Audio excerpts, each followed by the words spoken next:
Good morning, good morning, good morning.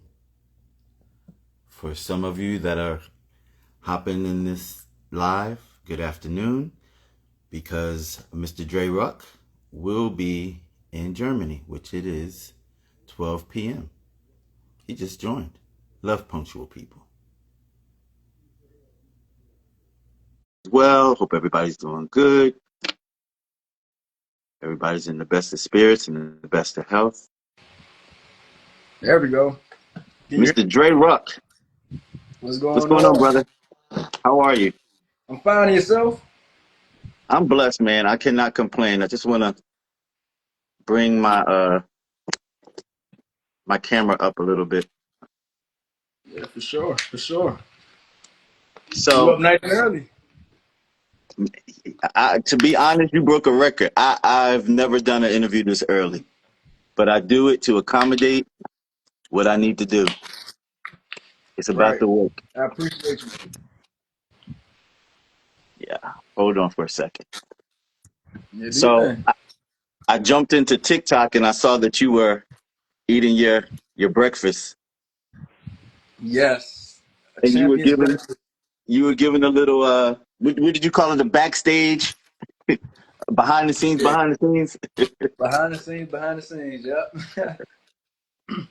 Just trying to pull all the So people in. so before we really go into it, I want to thank you for being very easy to book. You wouldn't Yeah. believe some of the things that I have to go through to get people to be on this platform and the hoops that I have to jump through sometimes. You were very easy to work with, so I appreciate that. Anytime, anytime. If anybody needs to know anything, man, I'm here for it. So I found you on TikTok. That's where I found you. And I'm not really active on TikTok. I'm more of a lurker, but I look for talent. So when I see something that's interesting to me, then I'll reach out. But for the most part, I'm not really active on TikTok. I'm just an observer. Nice. So we're gonna go back to the beginning and then we're gonna come up to now. Tell me, from your childhood, were you always into sports? Yes. Ever since I Okay. can remember. I started off very young. Very, very, very young. So you did like the whole little league thing and everything? Yeah, so I did. So I did little league first. Like before I was able to play contact, I was going sneaking into my cousin's flag football. So I was playing flag football with them boys underage, and then Mm, as it progressed, like as I got older and I started to see, um, then I started to branch off different avenues because I knew certain things can get you better, like baseball, hand-eye coordination, boxing for hand strength, speed, for track. So I did the whole nine. okay. And where are you from originally? The DMV, so it's DC and Maryland. Got you. So Got you. I live on the border, so I can walk Okay. across the street and be in Maryland, and I go right back across the street and be in DC. Okay. Okay. And with you being in such a rich in cultural area, because that area is rich in culture, especially Yeah, DC alone, and then you yeah. have Baltimore there. So I've always loved that area just because of that. What was it like growing up in that area? Just talk to me a little bit about your childhood. Okay, so honestly, growing up there, it didn't seem. It's actually funny you say something about Baltimore. I actually lived in Baltimore when I was very young too, for about 6 years. So I got the Baltimore experience, then I have the DC, then I have the Maryland. So I have the Okay. whole nine of PG County. But that place is very, very rich in culture, like you said. So even DMX and the Rough Riders. Hmm. I actually, my mom, she was a Rough Rider, so she was inside the whole division in Baltimore. So I was a biker boy starting out really young, Hmm. you know. Then once we finally moved back to DC, it was it was all it's our go go. We Hmm. rich with go go. Hmm. Just outside playing, doing like crazy knucklehead things. You know what I mean? Yeah. Yeah. So that's kind of how it. But it started to form because of trouble. Like Yeah. We get in trouble a lot, you know, the boys. We just Hmm. do things to do them. So then it was like, all right, since we can't we can't fight and beat everybody up, like be mean. The only Hmm. way to be mean was inside of a sport. Like, and you Hmm. won't be in trouble. You can't get in trouble for it. So Yeah. that was a good way to hone in a lot of the energy that I had. So yeah, that was kind of fun. So in your neighborhood as a kid, right, outside of being in Little League, did you participate in like the street sports? Because, you know, when I was a kid, we had neighborhoods and we made up our own teams and we used to play. And we used to play tackle football on the street. Like we Yeah, played, you know. it was. So You you, took the words you, right out of my mouth. We literally, I promise you, that if you go back to anywhere between 2010 to 2013, man, we was on a basketball court playing football, basketball, hmm um, and even in the snow. In the snow, we played yeah, tackle football on the court because the yeah, snow was soft enough to yeah, break our cushion. We get 4 seasons. We get the snow, yeah. the heat, autumn, all that. So that was literally what we did. We actually had this is fun. This isn't something I recommend, but we, my friends, we act so I'm sorry, neighborhoods. So we had manhunt, we had tag, we had hide and go seek, and when we do manhunt, it's the entire neighborhood that's on limits. So we have one person that Wow. counts for 2 minutes, and Hmm. then you can go either here. You just couldn't go across the street to the next neighborhood. Okay. So you can jump the gate in the back and watch them. It was I love I love that era of I can actually be outside. Went to Yeah. the pool, played shark, Marco Polo. You know, it was great. I loved being a kid and outside. And believe it or not, people might not make the connection, but all of those things teach you how to participate with a team and how to get along with others. And so therefore, how I see it, your path was already being written and you didn't even know it. Yes, exactly. Hmm. It was like, man, just and it's so good. It's so pure because, like I said, in that area, you don't only have people that live in Maryland that you're meeting. I get to meet different people. So now I have people that come in from Virginia, that moved Hmm. in from Virginia, people that moved in from DC, or people that moved in from Maryland. So I got three different everything to my disposal. So when it comes to foods, when it comes to the activities we do, the Hmm. creativity of everyone's mind, and I just fell in love with it. So what was your first school sport? School, school. My first school sport, it was actually football. Okay. Now that I And think about it, when yeah. did you have a middle school team? Did they go far or did it start in high school? So in DC, we had middle school football at Uh-huh. places like Hart Middle School, but I ended up going to a Maryland high school. So I Okay. was in Maryland. So it was only basketball, baseball, soccer. Those are the three in middle school. But Hmm. I ultimately played youth again, and then when I got to high school, it was football, baseball, track, and then I tried golfing too. So four four sport guy. Were you a young legend? Like, were you already making a name for yourself when you were younger and it was kind of easy for you to get on teams? Or did you have to always prove yourself? Because there's two different kinds of players. Yeah. So and it's very crazy you say that. So back then social media wasn't booming, Right. right?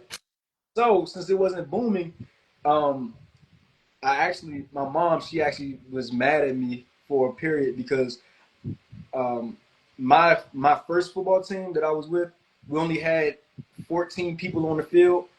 So three people was on the sideline, and 11 was playing all the time, Mm-hmm. and it was a strong core. It featured like great legends that are now. So it's a Hmm. guy named uh, Jamon Dumas Johnson. He plays for Hmm. the Packers right now. And Hmm. then the next biggest person is I am Scooter Davis. Well, his name's Scooter Davis. He's a Hmm. boxer. I am Scooter Davis. So we played on the team together, and it was just so we clicked so good. We only lost 3 games in 3 years, Mm. and I didn't know, because social media, I didn't know that all these private schools and Catholic schools wanted me when I was coming out of there. I found out, it's ironic, I found out my junior year in high school, because they was like, wait, that was you? So like St. John's Collegiate High School, Bishop McNamara, the Mather, Mm. uh, and only thing I knew was like my high school that I was going to. I was like, oh, I'm just gonna go here. I didn't know I was that highly recruited until we came like Balutu. Like when I came in, and they was like, "Who is he?" And they was like, "What's your name?" Then when I was talking, they said, "I wanted you 4 years ago. You was supposed to be at Baloo with me. You was supposed to be in the mat." And I was like, "Dang!" I just never knew because it wasn't social media for me. Yeah. So exactly where were you when you first found out that you were being scouted? Because that's a wonderful feeling to know that people are in the stands paying attention to what you're doing for possibly greater things. Talk I'm to gonna me be a about that a little bit. I'm gonna be a 100% honest with you. Okay, so as far as the stand music, when we were younger, they bet on our games. Oh, All wow. right. So it's not like I'm not thinking about a scout. I'm not thinking about. I'm just like, dog, we have to win this game because I don't know what is being parlayed. I don't know none of this. I Right, don't know what's going on. I'm like, bro, I just can't. I can't be the man to go down and lose in front of you. But right. I can say, I had all-star nods in youth. So I had all-star nods my 3 years. In the last year, I finally accepted the all-star game. Okay. So in that game, that's when I can physically be like, okay, I guess that's not someone's dad looking at me now. That's not someone's cousin betting money. Like Right. they want to know. It was people like I remember after the All Star game, um, I did not get MVP, but I was this close to getting it. I had an interception, touchdown, and 3 receptions to win the game. Hmm. But then I had people like, "Hey, give me your phone number. Like we can. I'm gonna try to pull you to my school, my high school. So that's when I first noticed is the All Star game. And so I'm assuming that more of the same continued in high school and you did great things. Now, did you play multiple sports in high school? Hey, I played multiple sports, but the recruitment high went down because I, Mm, I stopped growing. You know, got you. so um, when I got to high school, I I did track, I did baseball, did football, and I did golfing. Okay. So when it's time to play, and I had great mentors in front of me that taught me the game, and it was Hmm. like, hey, you just can't be fast. You got to know how to do this. You got to know how to run this route. You got to be Right. patient. You got to read this.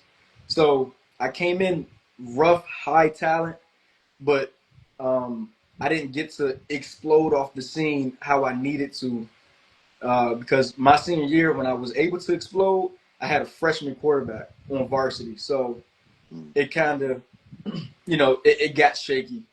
Yeah. So in that sense, they seen potential. I only got the ball 16 times my entire senior year in Mm. 11 games, and I had close to 400 yards and like 4, 5 touchdowns. So Okay. that's very high. So I had a lot of interest, and Okay. it was like, hey, you can come to I can give you a piece of the scholarship. I can't give you a full scholarship. Bigger schools wanted me to walk on and earn my spot, so it went along the lines of that. And let's jump over to track and field for a minute because that's my sport. What were your events? Okay, so my freshman year, hated it to death, but I was an 800 runner. Okay. All Eight, right. 800. So I got the 800, man, and I ranked for states, made states Uh-huh. for the daggone for the 800, Okay. and this is indoor. This is all indoor. So Okay. indoor, I made states, and I'm like, all right, cool. We have to run the Baltimore Armory for regionals, Mm-hmm. and the Baltimore Armory is no spikes, so I had to wear someone else's tennis shoes, Mm. and that took me out, and I lost. But later on, I turned into a 400, 200, and I did 55. Okay. Yep, Okay. so all in there. So in high school, preparing to go to college, talk to me about what Dre Ruck is thinking with the next phase of his life and how you're moving forward. What's your focus? Like, what are you thinking about? Are you thinking about football team? Are you thinking about the scholarship part, or are you thinking about the scholastic part? Just tell me where your mind is during that time.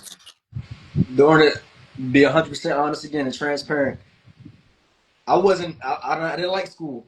Okay, Hmm. I found out that it was a systematic thing, and Hmm. I hate the fact that you're like, hey, systematically we're doing this, and we don't learn anything outside of Maryland or outside of California. Nothing past Montana, nothing past Texas.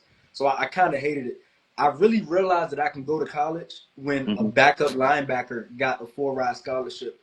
Mm. So I was like, oh, and mind you, it's too late. At this point, it's not too late, but it's the end of my junior year, about to go to my senior year. So I was like, oh, wait. I can go to college. Like I can do this, you know. So once I set my eyes on that, then it was like, all right, let me stop playing a little bit. Let's lock in. Let's do this schoolwork. Let's get it done by any means possible. Hmm. And then when I finally got to that door, I'll be transparent again. I got my first offer in high school skipping class.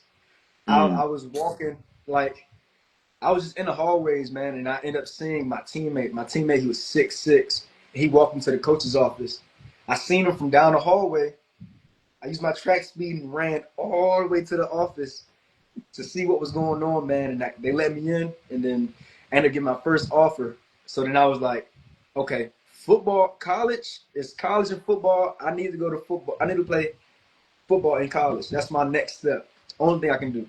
So from that point, I was like, okay, I need football. I need scholarships. I need to get out. I need to put my name out there. Hmm. And at this time, Twitter was hot. Instagram wasn't hot. It was out for a little bit, but it wasn't like it wasn't how it was now. How it is now. Right, right. Yeah. So So I focused I, on I want to know Instagram. more about that because I come from a generation, was way before any of that. Yep. And some of us, older folk, we think about opportunities that could have been different for us if social media was around. And also, it could have gone to the negative as well, because some of us know what life was like without social media, and some aspects of it are negative. Um, Me personally, I'm thankful without all of that exposure. I probably would be in trouble if we had social media back then. But because we didn't, we made do with what our life was. Talk to me about the explosion of that with you in your life and how you use that as a tool back then to help propel yourself. Right. So and then again, I actually social media came onto me late. I Mm, got on social media post COVID, and wow. Okay. to be to be, I honestly hate like in that time I didn't like the social media aspect. I get in trouble on social media too, and I'm not even using my account. Right. So I'm kind of in a sense like, oh man, this is not safe. I don't like it. The best Mhm. thing to do is live in my person. But after COVID hit, I ended up transferring to Shaw University from Morgan Mhm. State on an injury. So when I came into Shaw, I met a nice guy. Well, I met a group of nice people, but one of the guys that put me on, his name's Jamad Clark. His name's Shake Feet on all platforms. He got on TikTok Live and then showed me a pay stub for 30 minutes, and he got $80. I Wow. was like, I'm gonna go ahead and pick this phone up, you know. So that's when it like burst on the scene, and then I was doing content. Now I'm trying to push out the content now, you know. Okay. So All I right. came into it. And so I went to a HBCU as well. You went to Morgan. I went to Virginia Union. Um, UVU. yeah.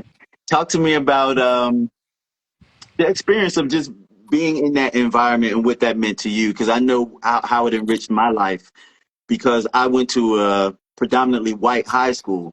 So Mm. there was a big shift in my scholastic life from being in a predominantly white high school to now being in a basically an all black university. Talk to me about your experience about that. The illustrious Morgan State University. That right there just holds weight itself. Hmm. And like I said, I didn't like school, but I found ways to get around and get through. So my biggest thing was, okay, I don't like school, but what can I do? I can be around people that like school to enthusiast, to give me the mindset. I even went amongst myself to be in a career development center because I know football isn't forever. So Right. I go to the career development center, and there's a guy named Craig Bullock. He's probably not there anymore, but he seen a light in me, and he was like, "Dog, like work with us." So he see the way I can maneuver things, and Hmm. he was like, "Dude, you have a knit for it." So I was in the career development. I was the ambassador of it. So I'm looking in the back offices of all this money and seeing where all the money resides, and I'm like, "Oh, I can be this. I can be that. I can do this. I can do that." Hmm. So like, and then I'm just around every I'm around everyone from everywhere that's historic on this historic ground of African American descent, and I just loved it. It was no dull day, man. Like Greek life was there, the food was good. Hmm. Um, the people I encountered, like it's these connections that I never dropped, and then let alone me being in football, you know. Right. So Right. it was all a win-win-win. Okay. And talk to me about your transfer out of Morgan. It was a tough decision. I should not have done it. I should not have done it, but I don't have any regrets of things that I do. You Hmm. understand?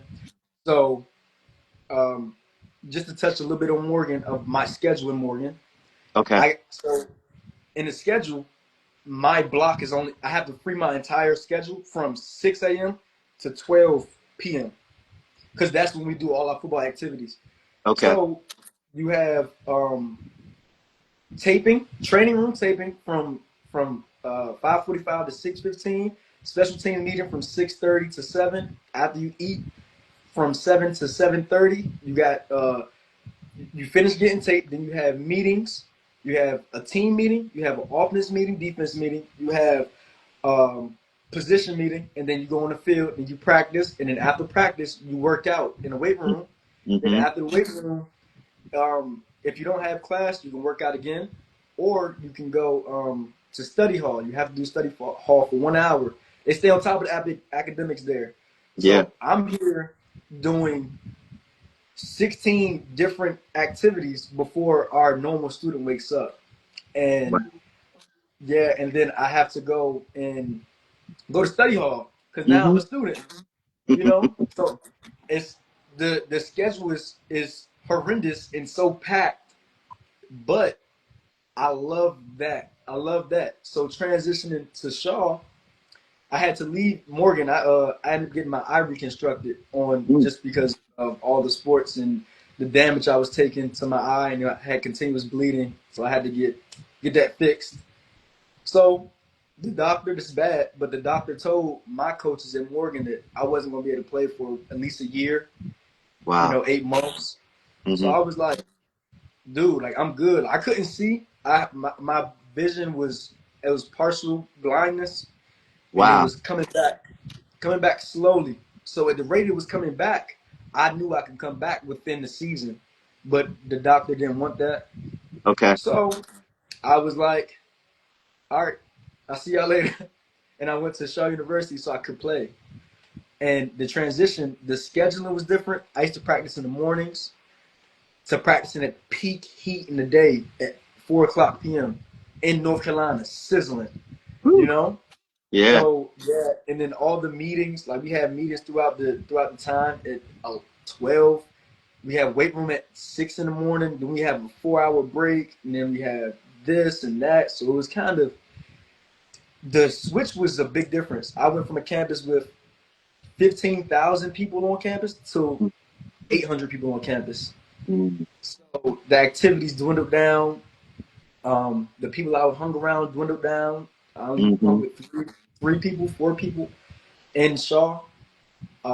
The schedule was so spaced out. I had to get my body reacclimated to these Yeah. things. I Yeah. had to find out my schedule. But as far as that, they had Greek life and everything. But Mm-hmm. the biggest difference was the people, the activities, and the opportunities at Morgan to Shaw. So that was a big adjustment. Okay.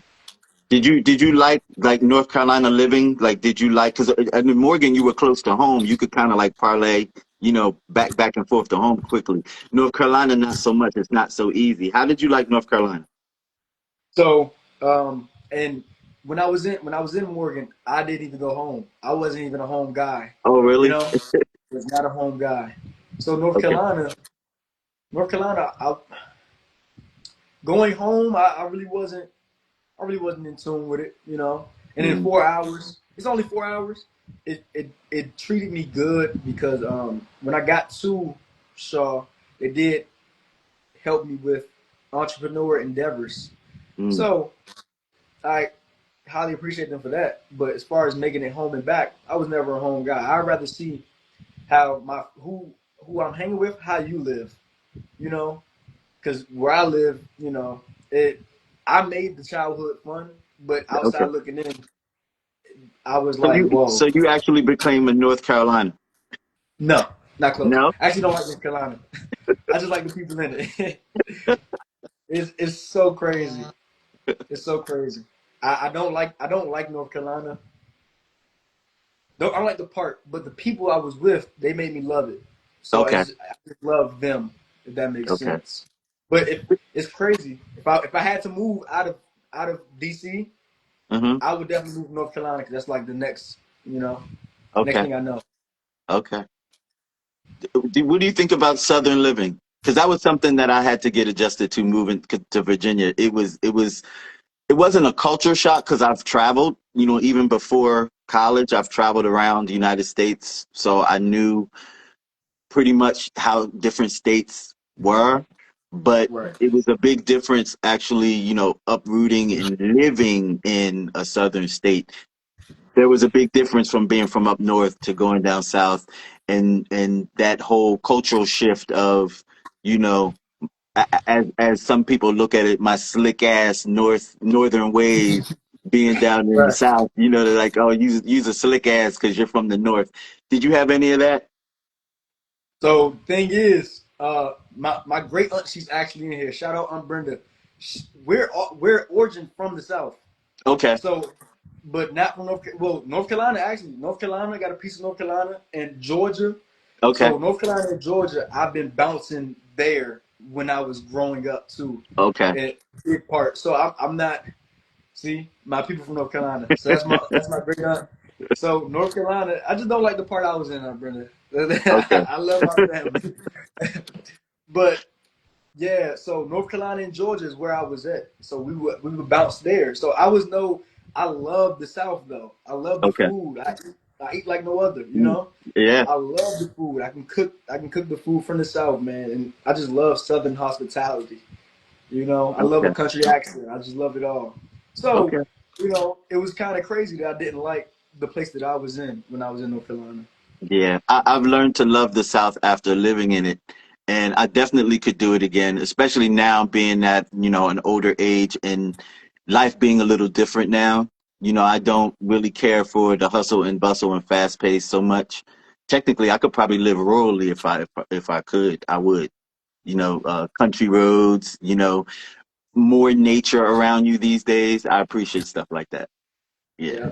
Yeah, that's how my aunt Brenda. That's where I would visit. I would visit her sister, which was my grandmother, and we'll go down to North Carolina and be on the dirt roads. Your next Hmm. neighbor is quarter mile down the road, you know. Right, So you right, driving on right. the tarmac, just boom, boom, boom, boom, boom, boom, boom, boom, boom.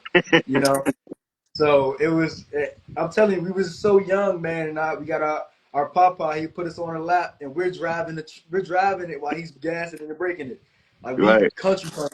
We found right. the turtle outside, man. We being boys, we beat up the turtle, man, and took it inside, and we made turtle stew. We was it, Wow. yeah, country, Yeah. man. Like I was there, man. You know, I love the South. So talk to me the progression from North Carolina. What's next? So okay, and it North Carolina ended rough with me football wise. Mm, We had some coaches that had favorites. It's mm-hmm. cool. Every coach has their favorites, but um, for the position that I play, it was only four people that were healthy that can play in the game. I Okay. was one of the four. I the head coach lets me get tackled and I tear my PCL. So that's a big injury. So Mm-hmm. I missed my entire last season. And back in COVID, I was exploring lanes and put my name out there to get overseas looks 2 years prior. So I had them on my back, but I Mm-hmm. just I just never turned to them because I'm still in America. I want to do this. But once I got the injury, I worked Mm-hmm. my butt off rehab, and I was like, okay, I have to finish playing. I got to get this out of my system Mm-hmm. before I do what I need to do in this corporate world. So our eyes were always set to overseas. Just didn't know where. I knew if anybody can make it happen, it'd be me. So, um, and it's ironic. The coach for overseas, he hit me up probably like a week after my injury. He was like, "Hey, are you still interested in coming over? We have this money set aside specifically for you, and if you want to take the opportunity for not this fall, but the next fall, he was like, we want you. We'll send you the things you have to do to get qualified, and that's how I got to the United Kingdom, which was a blessing. Wow. So basically, and this says a lot about you and your character, you basically became an international football player of your own volition. Like you put yourself out there. No one came scouting you and pulling you in, and you really paved the path for yourself after the eye injury, after the leg injury. You pushed forward and made that happen for yourself. That speaks a lot about your character. It was before the eye injury, before both of those. I knew so the Oh, way the okay. way that I see it, the way that I seen it, it was because when COVID hit, I didn't know what was happening. Mind you, we only know things that happen within Maryland and California, Montana and Texas. That's the only thing we know as Americans. Mm-hmm. So at this time, I know we're on shutdown, but I don't know how shut down they are.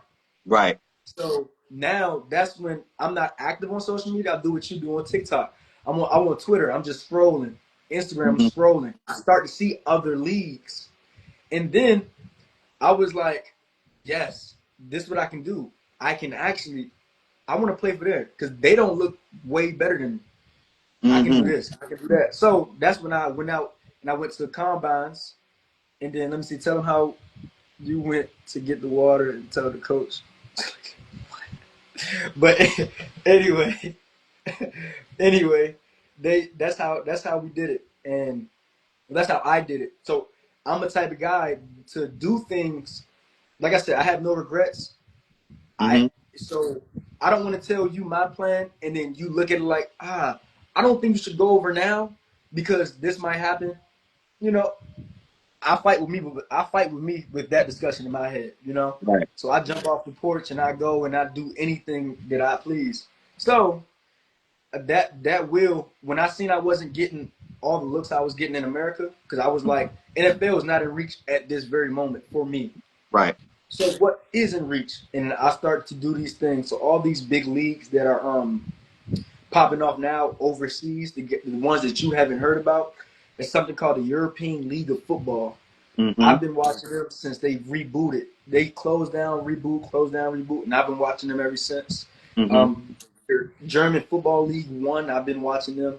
So I'm like, my first move is not to Germany in those leagues of Europe, but the UK is close enough. Right. Let's let's pop it.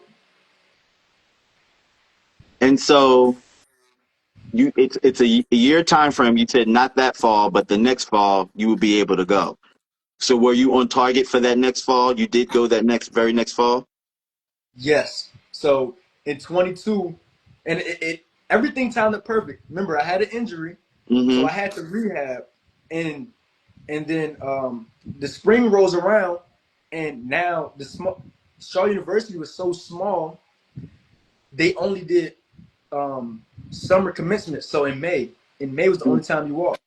Right. So I went to the summer commencement before I went overseas. So I got to rehab, get my legs back under me.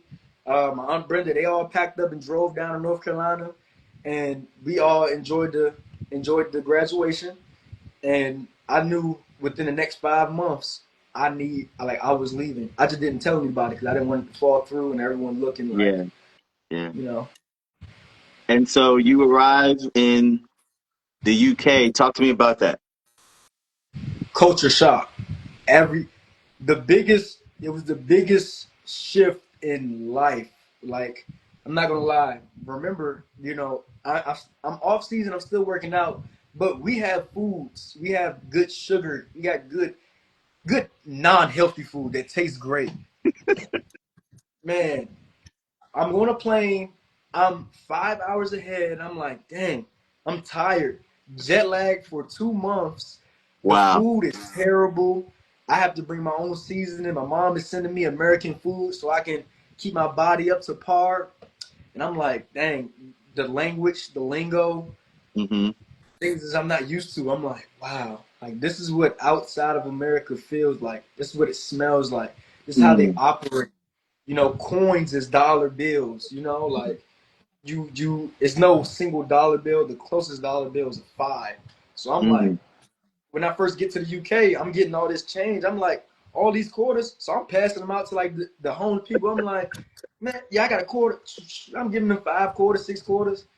And they like, dude, you're giving away pounds, like Yeah. dollars. I'm like, whoa, shit. I'm about to go back and take my money back. Yeah, it was a great it And was so, a and so great. you're learning all this on your own. You're figuring it out by yourself. You don't have anyone to help guide you through any of that. So yes and no, but to a certain extent. I had roommates that were from the UK, you Okay. know, so they hear me talk and they're like, "What does that mean?" And like the things I'm looking for, it's not the same thing. I'm Yeah. looking for pancake batter. They're like, "We don't have batter. We only have pancakes." So I'm like, "Okay, let's go get some pancakes." They're on the counter. They're flat like flapjacks, and I'm like, this ain't a pancake. like what we doing, y'all? So like every time I'm away from them, the things I have to develop and learn. But I Yeah. was blessed and fortunate enough to come across more Americans that played on the football team with me, Yeah. and we just explored the world together. Yeah. You're a pretty personable person. Did you find it difficult to bond socially over there, or was it like an instant thing? So I have exceptions. I have exceptions with my. I have a social battery in real life, a real social battery. It restarts on Monday. So Monday I'm here, my battery's here, and then it just goes like this, depending on how long. And this is my quarterback here for the Himmelhoff Getchers, Antoine. I love him to death. But my social battery, it just dies out. But Mm. when I know we have a goal to get a championship, I love winning. I can Hmm. put my social battery aside for winning. All I Yes. do is eat, sleep, drink football, man. So if I'm with the football team, I will put my pride aside and take a deep breath before I walk in this room full of five guys with different personalities that don't have no chill. So yeah, but I put my pride aside, my personal aside, to bond with these guys because it's beyond football at a point. I bond Hmm. with you from football, but you become a great guy, great people. Like, Right. Antoine will be the uncle of my kids someday. You know what I mean? Just such a great guy. So it, Yeah. it, it comes to I find brothers like that. And so, who are you playing at this point? Who are the teams? Who are your rivals while you're in the UK? Who are you playing? So in the UK, we have a rival. So I played two different teams in the UK. So my first team, and shout out to Victor, man. I love Victor. He's literally gonna be an uncle to one of my kids. Crazy guy. But um, my first team, it was let's see what it was called. it's kind of hard to say because we actually blew everyone out my first university, my first Mm, team, and we had a likeness of an MVP, one of the most famous guys I know. His name's Jadrian Clark, and we're mm, actually like brothers. We're like this now. mm. He actually comes to Frankfurt, and I'm going to Frankfurt to see him. But Okay. with likeness to him, he helped me propel and start and get eyes on me. So it was no rival there. But when I got to my second team in the UK, we had a rival named London Warriors. Now that was a game to play, good game to play. And so you play for two different teams in the UK. When do you make the transition to Germany? So I had a pit stop. I didn't tell you this, but I was in Brazil. So from the UK, I played on the Aztecs. Biggest team was the Warriors. I played against the Warriors two times. First time I was directly off of a plane. We lost 13-6. I didn't have my legs under me. My offensive coordinator didn't know who I was, so he tried to play me in the third and fourth quarter. Mm-hmm. And he started to see I was popping. He was like, "Oh, we can actually win through him." I'm like, "I ain't got no legs. We got to take this on the chin." Second time I got injured, and that injury opened doors to Brazil for me. Mm, So we actually made the Aztecs, where me and Victor played on the same team. They made it to the championship, and the team Brazil needed more help. I wasn't happy football wise in the UK of how the mm-hmm. things was breaking down. I didn't, I'm not a locker room problem. I teach everybody everything I know. I keep it going, but then I'm like, hey fellas, you know, heartbreaks to me. I love you guys, but I got opportunity to make more money and to help a team more dire need to go for a championship run. So I go home for 1 week. Then I'm like, all right, I'll see you later, mother. See y'all later. She's like, where you going? Like, I'm going to Brazil. Flight paid and all that. And they're like, dang.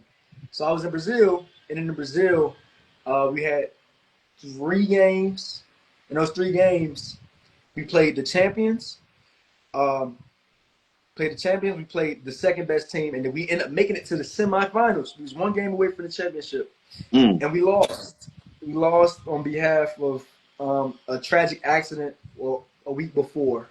A week before, we played a team that was driving our same route to go to Rio de Janeiro. mm-hmm. Their bus flipped over and Oh my killed God. a lot of players.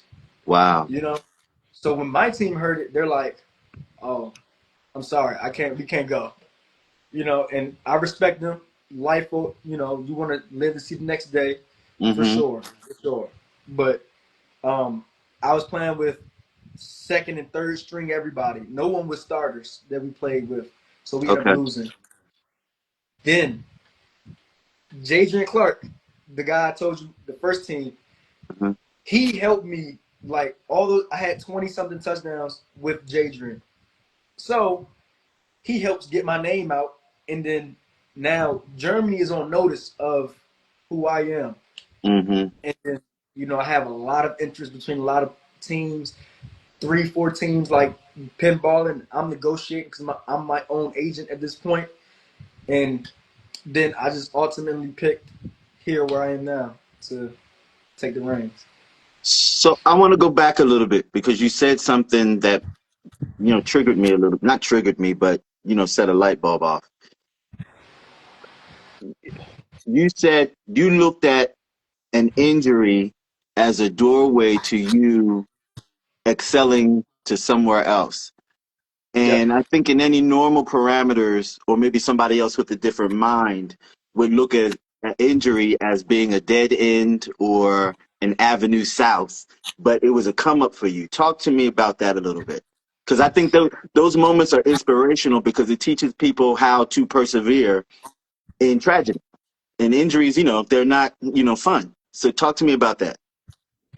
Yeah. So it was the injury. I look at everything as cars, highways, just like you said, the avenue. It's the same thing. I'm on the road. And this injury, I just ran out of gas. Let me Mm. fill it back up. Let's rotate the tires. Let's take a second to now, instead of looking through the rear view, let's look in front of us. Mm-hmm. You know? So now I'm looking in front and I'm like, all right, I'm not happy here. I have a lot of energy and football and traveling to do in the tank. So I'm Mm-hmm. like, this injury is great. Now the things that I didn't do when I was in the UK that I took for granted, instead Mm-hmm. of pushing my name out, now I can push my name out. Mm. Like I have 23 touchdowns 4 months ago. I have in 3 games I have 6 touchdowns.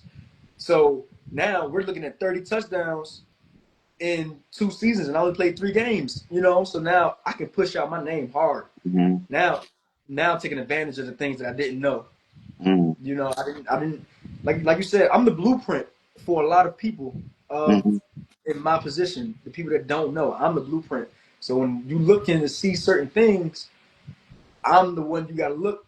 I didn't have nobody telling me, Right. "Hey, now's the time to do this." It's like you have to. It's trials and tribulations. You know, one day I could have been lazy and I could have missed out on a team or two. I could have missed out on X amount of dollars. Could have missed out on one contract, 2 contracts. So Mm. that's how I look at it. If anything stops you, that's your time to implement the things that you've learned thus far. Yeah. I'm a spiritual person, and I'm just looking at your life and how you are navigating through life, and you are definitely anointed and touched, just simply because you're doing this all on your own.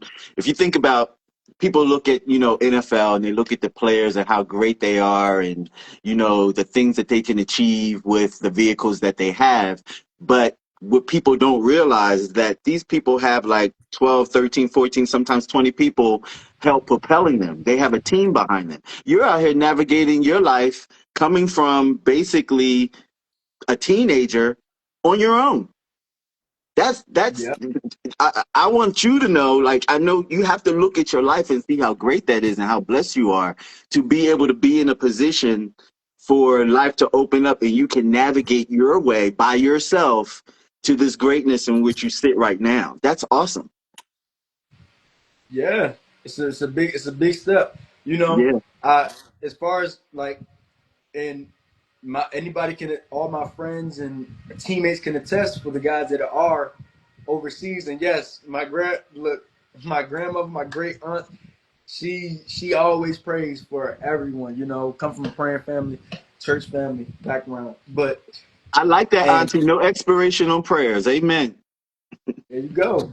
So they're kind of enlightened about, whoa, you already thought of that. So like Jay, I can't have Jay put me on a string and drag me along, you know. Right. But if it's a phone call that I need, he'll answer and he'll help me. If it's contract disputes, if it's something in the contract that I'm not sure about, then I can go to him. But as far as getting there myself, they love that I only need a one answer description, explanation of how things work and push. Right. Right. So talk to me a little bit, and you don't have to go into detail. Actually, I don't want you to go into full detail, but talk to me about what an average overseas contract is looking like. Okay, average. So at the glitz and glamours, you get free housing, you get free food, depending on who you are, depending on the sponsors you have, and who you are, um, and transportation.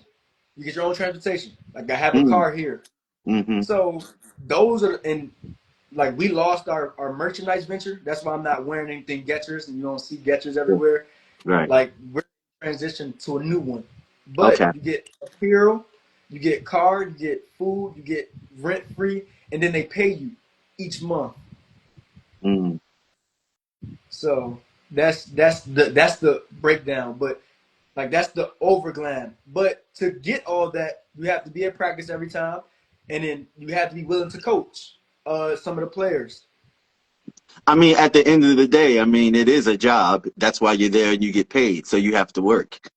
And Yeah, well, I'm getting into detail because from the outside looking in, you have a lot of youth approaching adulthood who want that life of being a professional football player, it doesn't always look the way you think that it looks. It looks different in real life, and it's how you shape it out in the parameters of how you really going to live. And how that's going to look in reality. And you can kind of shape your own reality, and you're a perfect example of that from your approach. Yes, perfect example. And yeah. Hey, look, that's true though. That's true. That's true. That's true. I got for my aunt, and this is my head coach. This is my head coach here at the Getchers. So Okay. my great aunt, she can attest. I've been cooking. Like I love the South. I've been cooking my own food since ever since I was able to pick the food up and say what it is. I've been cooking it. But now, coach, he has a very valid point. Well, These no, things. come on. This is a very open platform. Shout your coach out properly. What's his name? So his name is Coach Terrell. So but we call him Coach CT. It's Mm-hmm. Terrell, it's Clinton Terrell. So we call him CT, Coach CT. And I don't look at him as a coach. I look at him as a brother. Mm-hmm. Anytime he needs anything, if I need anything, he'll help me out. And we don't look at this as a job.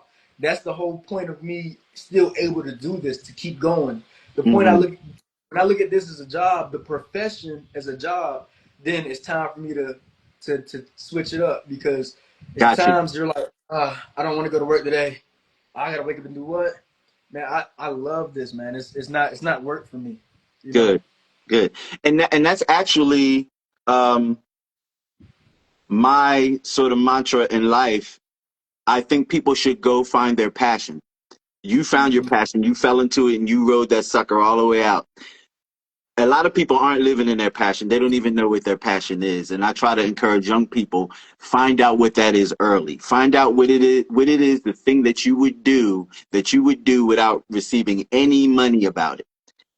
If you can find that, you'll be satisfied in your spirit and in your soul, and the money will come. That it will Money happen. will come. But find your passion. Go on a purpose to find your passion. Once you find it, it seems like life opens up for you after you find it. And it seems Yeah. like you definitely found it, and you're doing very well over there with the Getchers. So talk to me about arriving there in Germany and what that was like for you. So, um, first thing you do when you get off the plane and you get to where your destination, they make you drink a beer. Let's start there. Where I'm from, we don't drink beer. Well, I don't drink beer. Not in DC. You're not gonna see no young people drinking beers on the street. Right. No, they drink anything. It might be alcohol, but not no beer. So yeah, not no HBCUs. You're not Mhm. drinking beers. Maybe a Four Loco, but I don't drink Four Locos either. So Well, back in my day was Mad Dog 2020. Mad Dog 2020. There you go. Like you know it. There you go. So when I first got here, it was that, and then I knew. So I picked my contracts. It's easy to join a very stacked team. Hmm. I want my legacy to be cemented somewhere.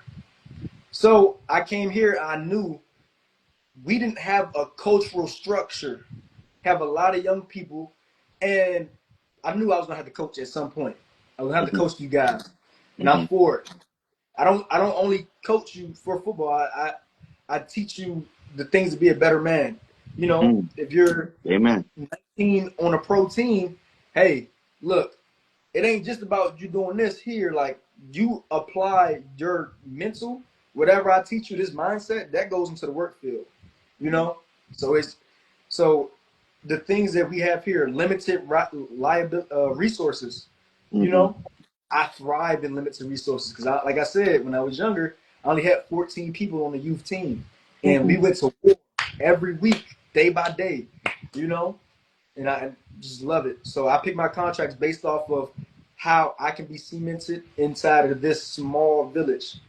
Like this is a village, and I want my name to be ringing. Like if I come and visit with my family, like, oh, we love him. Like my favorite player was actually Dre Ruck. Like I love hearing "Ein touchdown, Ein this, Ein that." You know. So that's kind of how I. So when I got here, it was different, but I love the food here. Food is better than the UK. It's my second favorite food right now because Brazil had the best food. Mm, But as far as like that, resources and everything, that's the resources, the name of the game here, and I love yeah. being able to get around things. And how long have you been there now? 5/27, May 27th was when I got here, and it is 7/19. So a month and a half, Okay. pushing 2 months. Okay. Sprechen Sie Deutsch? A little bit, no. Okay. I'm on Duolingo. I'm Okay. on Duolingo. So Okay. I got through coffee talk, adjectives, and family. I'm through all those. Okay. Just ordering food, I got it. But if we're walking on the street and then they say, servus, and then I'm like, oh man, I don't know. Have you acquired any fans yet? Yes, I have two favorites right now. One of them being the I live on top of a restaurant, so the Mm-hmm. restaurant owner, his girlfriend's father is he loves me. He is my fan favorite right now. So anything he wants, anything I want, he want me to come to him and we get it done. Mm-hmm. But I'm not big on going to people for things. But I'm looking to see a lot of number one jerseys inside these fans on these upcoming weeks. Yeah. So yeah, he's my number one. And I would be remiss if I didn't ask you, how is it being? Because okay, there's a really unique thing with American black men. There's nothing like us on this planet. And now you're international, you're in another country. How are you being received, and how has that experience been for you since you've been traveling the world? Okay, so in the UK, I had I had dreads. I had locks. Mm-hmm. Big healthy locks that came down to my belly button. So now you're looking at a black man with locks. They don't know this hairstyle. They only Mm-hmm. see it. They see it. Hello. Hello, yeah. They only see it on TV. So even when I'm talking to them, like anything, I can ask them, hey, what's your most famous grocery store that I can go to get good food? And you'll have a girl just like, oh, I'm sorry, mate. I never seen locks in person. I only see Wow. Americans on TV. So Mm-hmm. that's a fan base that I have too, a huge fan base in the UK. But that's how I was received like an alien. They was Mm-hmm. like, I want to know everything about you. Like you're like, is America how it is on TV? Like that. So, and then when I got to Brazil, in Brazil they didn't speak a lot of English, so I had to learn Portuguese. Mm-hmm. And um, they looked at me like, and I had grills. I got a grill, and Mm-hmm. and when I was in Brazil, I with my grill and my dreads, and they're like, Mm-hmm. "Dog, you're just so beautiful." Like they come on, lindo, lindo, like that's me beautiful, like Mm-hmm. too. And I'm like, "Oh, thank you, obrigado," and we just Mm-hmm. talk from there. So they look at me like, "Wow, like this." I just don't see like a healthy, strong American. That's how they look at you in Brazil. Mm-hmm. Here with my haircut, I haven't ran into anything racial profiling here, which is great. Amen. They love us. They love Americans here. I can go out with my grills or without my grill, and they will love me like they're like, "Wow, you're American. Tell me this." Like once they see who you are, they're like, "Dude, let me practice my English now on you." Like, Mm. oh, Well, they get excited. Coach just said something very important.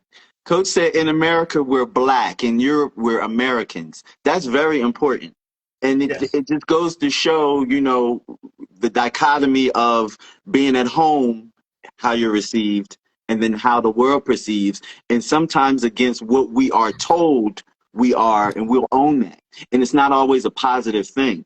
So sometimes when you leave the country, you get an experience of overwhelming love and reception that you would never get at home. And that was the point that I'm getting to, is that there's life beyond these walls. Beyond, I'm telling you, hey, Coach Smith, that was a great point. That's a great point. Hmm. Like, yes, like That is true. It's true. Like I said, in America, you only know what's happening between Maryland and California, Mm-hmm. Montana and Texas. Like you don't anything beyond that, you don't know what's going on here. But they here in the UK mostly they are in tune. Mm-hmm. Like back when I got there before Trump was in office, they're talking about all the presidents, and who I want to be president. I'm like, Mm-hmm. I know everyone in the running for presidency right now. Like Mm-hmm. y'all only supposed to know about the queen and whoever takes over, Mm-hmm. you know. And yeah, and that's actually true because everywhere you look across the corner in America, like I'm 97% black of where I live. Mm-hmm. So I open the door and I look left, it's African American. If I look right, it's an African. You know, Mm-hmm. and you got 2% that are some sort of Latin descent. So now I Mm-hmm. got to specifically go into its own city in Maryland. Then I would start seeing everyone. And Right. then you have less than 1% people that are Caucasian or European.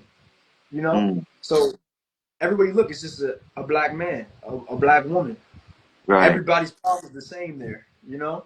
Yeah. So then when you come here, it's like I see no color, I hear no color. You know, you're just like, wow, I'm Yeah. fascinated by where you lived. Yeah. And I don't want to get too political, but it's out of my own curiosity. What is the temperature or the flavor with what's going on here in this country out there? What are they saying about America right now? So this is stigmas on Americans. I can tell you in the UK. In the UK, it was Americans are loud and obnoxious. Which we were when we were in a group. We're loud. I take Mm-hmm. that. I tune in on that. Mm-hmm. Brazil, nothing about America. Like they just fascinated that you're there. Like you're just there. Okay. Here, um, how do I put it? Here, they walk on eggshells when it comes to talking about or to a black man. Mm. Like at games, it's something simple, very simple. At games, we get fruit baskets. Like they cut up a lot of fruit and they put it there.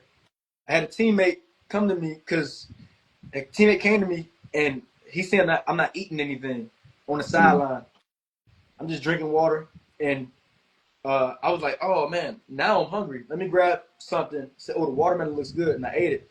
And the lineman, he came and he was like, oh, good. I wanted to offer you something this whole time, but I heard online that it's a stigma between black people eating watermelon, and I didn't want to be racist to you because I love you so much. I was like, dog, I That's love the actually way kind of you eat. beautiful, though. That's beautiful. Yeah, it made me smile on the inside and out, bro. I couldn't Yeah. stop laughing. I love him to this day. Yeah. But so it's really nothing. They look at you as human. They don't Very care. good. Like Very good. yeah. Very good. So I want to segue into your other passion and talent, and it's the culinary arts. When I first found you, you were actually, um, I think the product was flour, and we were talking about flour, and you were trying to make something. You didn't know if it was flour that you could use for what were you doing, baking, or you were using. You just happened to have it right there. I didn't. I'm not bringing this out. This is definitely 100% baking flour, bread, pizza crust. so so So 100%. So the day I met you, you had a poll going if you could, what was the debate? If you could use it to fry something or bake something? Yes, I didn't know. I didn't because flour is flour here. Like it's just like one word that switches it, but the word looks the same. So I'm like, all right, can I everybody tell me, can I make this? Can I fry my chicken with this? Or is this only bread and pizza? And then it was like, yeah, I think that's for baking. I'm like, dang. So I went out and bought some real flour and I fried chicken, best chicken here I had. Yeah. And so on your TikTok feed, you will actually prepare food and talk about what you're preparing, while you're doing it. So it's like a little cooking show. And I found you to be very personable. And then when I found out that you were a professional athlete, you became even more interesting to me. So that's why we're here today. Um, Talk to me about your passion for cooking and what made you start doing that, like showcasing it on TikTok. All right, I'm gonna tell you the truth. Since I was young, like, formula. Like when you're a baby, you get formula, and Mm-hmm. then move over to soft foods. Mm-hmm. So after formula, it was no soft food for me. My mom, straight up, like I would go to her plate and grab something and just eat that. Now I'm eating steak. You could ask my great aunt. My great aunt, I go in her house, open her refrigerator, and I'm eating things. Now they like, see, had to feed. I'm telling you, I go and I eat everything, anything, man, fruits. So food has always been my shebang, and then it got to the point where it's like, my mom, they're like, dog, we're not about to feed, we're not about to keep, I'm not about to keep cooking just for you. Mm-hmm. And it's so good. Like my big mom, which was her mom, she actually, like I told you, we're Southern. Mm-hmm. Me, my cousin, my brother, and my other cousins, we would be at her house, and she had a full table full of food, and we had competitions, man. Like, who could eat all the food? Who could eat everything, man? And we would stuff our faces. And if one thing she loved to do, man, she loved to cook for us and watch us eat all the food. So when we got past that point, it's like I can't feed, like, people can't feed me. Like, you can't cook one serving and think, all right, that's enough. Mm-hmm. Like, no. I gotta eat. I might have to eat 30 minutes later. You know what I mean? So we actually just, like, so from that point, my mom's like, all right, you want to know how to make this? Hey, this how you do it. Now I'm sitting here, like that becomes not when I'm 7, not when I'm 8. Now I'm 3.5. I'm 4 years old. I'm looking at them make chicken, make fish, frying it, seeing them put batter on it, seeing them egg Mm-hmm. wash it, put the family recipe, the special seasonings. I'm like, all right. So now I'm 4.5 and I'm 5. I'm like, hey, I'm about to cook. So now you got somebody watching over, making sure I don't burn myself, and then she helping. So we get into it like that. So from that point, breakfast was the start. Then you got to the fish fries, and then you got to the frying chickens, and then Mm-hmm. and then it gets there. So Wow. Wow. So and you I traveling had around I to had an these easy bake oven too. what'd you say? I had an easy bake oven too. It's for so when you're younger, the easy bake oven is for the girls. It's for the Uh-huh. girls. They make the little kitty stuff. Man, Uh-huh. hell no, dog. I'm in there. I'm making cookies. I'm making muffins, biscuits, everything. She got me the easy bake oven, and I've been going crazy since. No, my actually when I was younger, my cousin Zuri, she had a easy bake oven, and I think I used it more than she did. She got tired Yeah, of it real quick. uh, we get it for. And you're traveling around the world. Have you picked up any culinary skills from any other cultures? So, and it's funny. So, like I said, I love to eat, Mm-hmm. and like I said, I'm not. If you're not a football player, I have a very bad social battery. So it comes to regular students, and I'm not the same person that you see me as I am with my teammates. Mm-hmm. But I took it upon myself, and I'm like, in the UK, we had so many different ethnical backgrounds there. Mm-hmm. I came up with the greatest idea known to man today.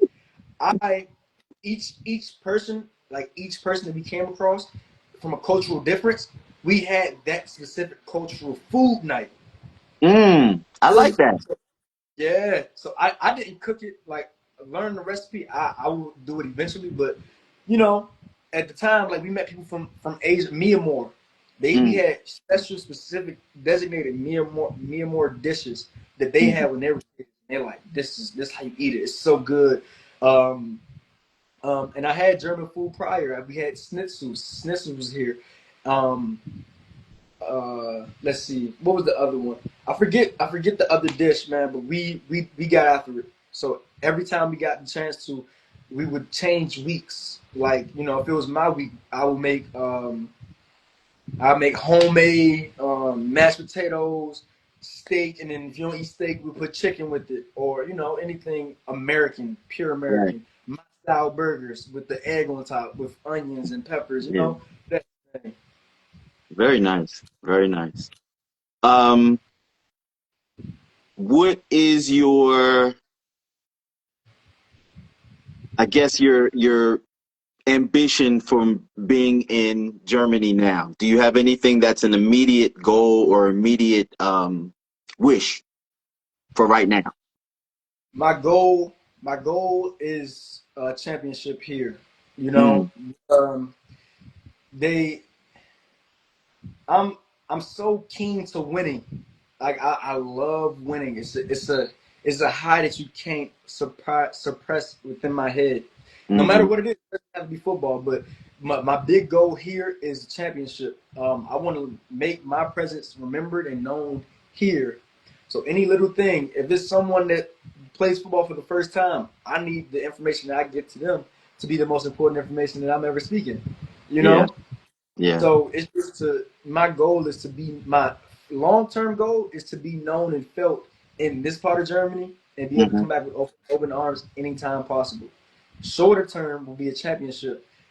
So, that's it. And I normally phrase that in a different way because this is the part of my segment, the segment of my show where I ask people to manifest something, and that's what you just did. I just didn't frame it in those words, so I just have to say those words so that people know that this is that part of the show. So that was your manifestation for yourself. Um, I'm gonna do something different with you and ask you, what is your manifestation for humanity? For humanity. For humanity. It's a big I'm one. not gonna lie. I'm not gonna lie. So when we go to humanity, I just think of America. We Mm. ain't gonna do the whole world because we are far behind. We're very far behind as far as Talk about it. like look, let me tell you this. I just went to the store and all these water bottles I drink, I get to turn those in for money. That is the very first thing that we can do in America for humanity. Not gonna get very political, but just simple. Keeping the streets clean. The only way you can keep it clean is if I get money from the things that I'm eating, that I'm Mm. drinking from. So you get 25 cents per bottle, you know? So I'm like, shoot, like I just cashed in a bucket full of water bottles and I only had to pay €2.09 for my groceries. All my groceries I just paid for. Wow. That's I think that's a big message and I need that somewhere. And if whenever I get back to America, if I ever get more money 10, 20 years down the line, I need to implement at least one of those machines on the East Mm. Coast that people could come in and turn that in for money, and then they can get discounted or donated, however they Mm. want to do it, to Right. So is it everything. kind of like, how you can take your change to those machines in the supermarket and it's just like a machine set up like a vendor, you just turn your money in, but instead of money you would turn your plastics in and you would get money in return. Yes. So you I walk love in, that. it's a big hole. So it's glass, it's plastic, it's glass, plastic, and something else. It's another one. Okay. Um, Aluminum, like cans. Yep. So they're all different prices. You just go in, put it in the hole, and it scans it quick, and just push it back. So Mm. so mine, plastic water bottles, is 25 cents. So I get hmm 25 cents per bottle. I end up getting today. I got like $7 back. You Yeah. know, That's what's up. so I'm cool. And then you can, so you don't have to make it to be a credit. You can go in and just scan it and get the cash in hand. Mm. You Wow. know, Yeah. so I need that to be implemented. That's the biggest step towards humanity. And then, okay, one more thing, food. Like our food is so good, but it's pumped. Like we got to stop pumping our food. Yeah. Stop pumping our food because I can taste the difference between here, Brazil, UK, and America. Right. Mr. Dre Rock, you have been actually. I'm thinking that you're a blessing for me because I learned so much from you today, and I think that it was already divine order that I see you the day that I saw you, the day that I saw you, to be able to facilitate this today. Um, make a promise to me that when you're back in the States, you and I will go somewhere and break bread and have, some libations. I appreciate you. Tell people where they can follow you and keep up with you. For sure. Hey, Instagram, YouTube, TikTok, it's Dre Ruck. The same thing you're looking at right now. I want to thank Aunt Brenda, Coach TT, Antoine, Sven. I want everybody that came in to join. Roy, you too. Everybody came in to join. I want to thank you guys for allowing me on this platform and, telling you guys my piece or a piece of my piece because it's still going. Yeah, and actually, full disclosure, Roy Cade Studios is actually one of my best friends in life. He is a Right. fashion designer, so you come back, you ever want to do a red carpet or anything, an event, Roy Cade got you. Just check him out. Start following him. Roy, Roy, definitely. When I was it's crazy. I actually modeled before too. Before all this, I modeled. So I modeled. If you ever need anything, if you have a specific brand that you want to push out, you can send it to me, and then I can showcase it, and we can put it inside these local places. Just talk to me, and we can make something shake. I'm definitely Hey, down to listen, network. I can say something now. Roy Cade has these hats, his signature like caps like you're wearing like that. I think he should send you one in Germany so that you have something so he can be international and be over there in Germany and you can rock that for him. Yeah, hey, Roy, send me a few, and I will wear one, and then I will sell them. We can do anything we need. Just let me know. We can get working. And I want to shout out Him Hoff and Getchers for help promoting this interview and, helping me get the word and the name out there. I appreciate them. And Dre, you be blessed, brother. You know it. One more time. One more time. Here we go. Him how So we got you.